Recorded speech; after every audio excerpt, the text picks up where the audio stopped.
अस्सलाम वालेकुम प्यारे बच्चों। 8वीं जमात की बहारिस्तान उर्दू जो है यानी उर्दू की जो किताब है उसके हिस्से नसर में एक सबक है और जिसका उन्वान है जाबिर बिन हयान। और ये जो है ये सबक आपकी जो उर्दू की किताब है यानी 8वीं की जो उर्दू की किताब है उसके सफ़ा नंबर 48 से जो है यानी फोटो पेज नंबर 48 से जो है ये सबक आपका शुरू होता है। और ये सबक जो है जाबिर बिन हयान के बारे में है। जाबिर बिन हयान, जाबिर जो अरबी नाम है ये, तो इसके साथ जो है बाप का नाम लगा हुआ है जाबिर यानी बिन हयान। कौन जाबिर? हयान का बेटा। तो ऐसे ये नाम अरबी नाम लिखे जाते हैं। तो ये एक मशहूर साइंसदान रहे हैं अपने वक़्त के, और इन्होंने जो है दवाओं को कैसे महफूज रखा जाए उसका एक तरीका इन्होंने ईजाद किया था उस वक़्त, अपने वक़्त में, जो आज तक जो है वो सिलसिला चलता आ रहा है। दुआओं को महफूज रखने का तरीका जिसे हम अंग्रेज़ी में सब्लिमेशन कहते हैं। तो वो जो है ये इन्हीं की तहकीक से जो है ये मुमकिन हुआ था। तो यहाँ से आज हम ये शुरू होता है सबक, तो यहाँ से पढ़ते हैं कि आज से कोई सैकड़ों साल पहले 1818 ईस्वी के आसपास कूफे में एक अतार रहा करता था। अब आप खुद अंदाज़ा लगाइए कि आज कौन सा साल चल रहा है हमारा, 2021 ईस्वी चल रहा है और 1818। तो अब आप खुद सब्ट्रैक्ट करके देखिए 2021 से 818, तो कितने साल हुए हैं, यानी सैकड़ों साल हुए तब से कि कूफा जो है एक शहर था मक्का का, वहाँ पे एक अतार यानी अतार रहा करता था। इस अतार का नाम हयान था। अतार क्या करता था? ये इत्र बेचता था। हाँ, जो इत्र हम कपड़ों पे लगाते हैं खुशबू के लिए, तो वही काम करता था ये हयान। अतारी से मुश्किल से उसकी गुज़र बसर होती थी। अब गुज़र बसर यानी उसका जो है रोज़मर्रा का जो खर्चा, घर का खर्चा, खाना पीना, कपड़े वगैरह, तो मुश्किल से ही इसका गुजारा हो पा रहा था इस अतारी के काम से, ये जो इत्र बेचता था। इसी दौरान, इसी गुर्बत के दौरान उसके यहाँ एक बेटा हुआ जिसका नाम जाबिर रखा गया। अब इसी गुर्बत के दौरान ही इसके यहाँ यानी हयान के यहाँ एक बेटा हुआ और उसका नाम जाबिर रखा गया।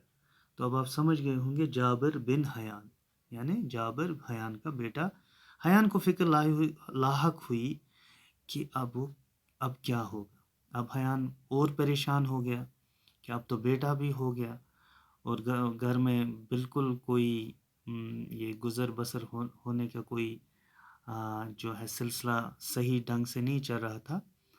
तो ऐसे में अब बेटा भी पैदा हुआ, तो अब इसका कैसे, इसकी देखभाल ऐसे, इसका जो है मतलब कैसे इसको जो है पाला पोसा जाए। तो इसकी वजह से रोटी का मसला कैसे हल होगा, क्योंकि खुद तो फाके की हालत में अक्सर रहा करते थे। तो अब रोज़ी रोटी जो है इसका मसला कैसे हल हो, ये फिक्र हयान को तब हुई जब उसके यहाँ बेटा जाबिर पैदा हुआ। पैसा कमाने की लालच में छोटे बड़े जराइम में मुलव्वस हो गए। तो जराइम यानी जुर्म की जमा जराइम। तो पैसा जो है घर चलाने के लिए, अखराजात चलाने के लिए, जब बेटा भी पैदा हुआ तो इसको पालने पोसने के लिए, इसे बड़ा करने के लिए, अब जबकि उसके यहाँ गुजारा नहीं हो रहा था, पहले से वो गुर्बत का शिकार था, तब उसने लालच में आकर कुछ छोटे बड़े जुर्म जराइम में मुलव्वस हो गए, यानी वो काम किए जो गैर कानूनी थे। गैर कानूनी तरीके से वो पैसे कमाने लगा। जाबिर अभी नहायत ही कम सिन था, यानी बहुत कम उम्र था, छोटा था कि बाप का साया सर से उठ गया, यानी बाप जो थे हयान फोत हो गए। अब जाबिर की तालीम तरबियत का सारा बोझ उसकी गरीब माँ पर आन पड़ा। अब मसला ये हुआ कि घर तो मुश्किल से पहले से ही जो था चल रहा था, घर का جو یہ ہے یہ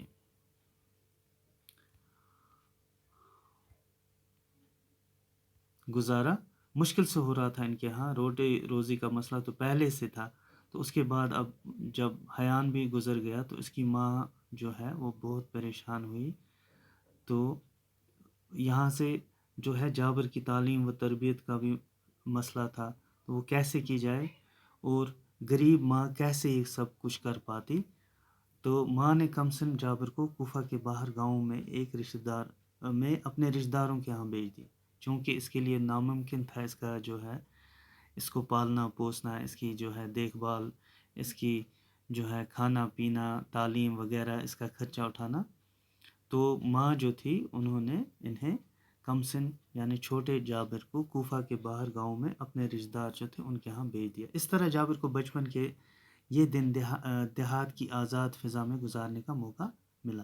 چونکہ کوفہ ایک شہر تھا اور اسے گاؤں بھیج دیا گیا، تو گاؤں کی آزاد فضا میں جابر کو بچپن اپنا گزارنے کا موقع ملا. گاؤں میں اس سے معمولی تعلیم میسر ہوئی، کیونکہ گاؤں میں اکثر ہم دیکھتے ہیں کہ تعلیمی معیار اتنا اعلیٰ نہیں ہوتا جتنا شہروں میں ہوا کرتا ہے. تو اس وجہ سے جو ہے اس سے معمولی تعلیم گاؤں میں حاصل ہوتی رہی. البتہ تلاش جستجو کا مادہ اس میں کوٹ کوٹ کر بھر گیا تھا. یعنی تلاش یا جستجو کہ یہ جو تھی جابر میں کوٹ کوٹ کر بھر دی گئی تھی. یعنی قدرت نے انہیں ایک ایسا یہ جو ہے بچہ بنایا تھا، ایسا ایک طالب علم بچپن سے ہی جو ہے ایک ایسے طالب علم تھے جنہیں جو ہے جو ہر چیز میں دیکھتے تھے، ہر چیز کو پرکھتے تھے، ہر چیز کو جاننے کی کوشش ان میں تھی. تو یہ جو کوشش تھی، یہ جو جستجو تھی، یہ جو شوق تھا انہیں بچپن میں کوٹ کوٹ کر انہیں برات ہوا تھا.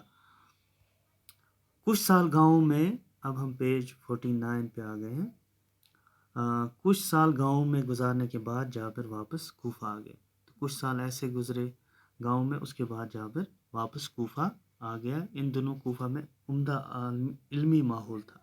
تو جب یہ بچپن گزار کر گاؤں میں کوفہ میں شہر کی طرف واپس جو ہے لوٹا، تو ان دنوں کوفہ میں عمدہ علمی ماحول تھا. یعنی ہر طرف، ہر گھر میں، ہر جو ہے شہر کے کونے کونے میں ہر ایک جو ہے علم حاصل کرنے کی جو ہے کوشش کر رہا تھا اور علمی ماحول بن چکا تھا.